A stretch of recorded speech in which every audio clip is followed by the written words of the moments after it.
Hello' everyone, কি খবৰ আপোনালোকৰ? আৰু আজি চাগে মোৰ ৰূপটো দেখি আপোনালোকে ভাবিছে যে মই কি কৰি আছোঁ। মই বিয়া হ'লোঁ গাইজ। এইটো সঁচা নে মিছা মই আপোনালোকক শেষত জনাম। এতিয়া বোলক ৰেচিপিটোৰ ফালে আগবাঢ়ো। আজি বনাম মই চয়া পোলাও আৰু খাই খুবেই টেষ্টি লাগে আৰু আপোনালোকেও চাগে বনাই পাইছে। আৰু মই ফাৰ্ষ্টতে গোটেইখিনি যোগাৰ কৰি লৈছোঁ। আলু, পিঁয়াজ, নহৰু, আদা, জলকীয়া আৰু এইখিনি চয়াবিন ফাৰ্ষ্টতে মই মেৰিনেট কৰি লৈছোঁ। 2 চামুচ দৈ আৰু ৰেড চিলি আৰু অলপমান হালধি দি ধুনীয়াকৈ সানি অলপ সময় থৈ দিম মেৰিনেট কৰি।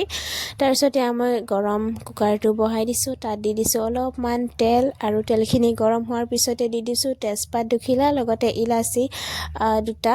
দিয়াৰ পিছতে দি দিছোঁ পিঁয়াজ আৰু জলকীয়া দি এইখিনি অলপ সময় ভাজি হোৱাৰ পিছত আকৌ ইয়াত মই এড কৰিম নহৰু আদা এতিয়া মই দি দিম ইয়াত। দিয়াৰ পিছত এইখিনি অলপ সময় ধুনীয়াকৈ ভাজি হালধি আৰু নিমখ মই দি দিছোঁ। তাৰপিছতে আকৌ আলু দি দিছোঁ ভাজিবৰ বাবে।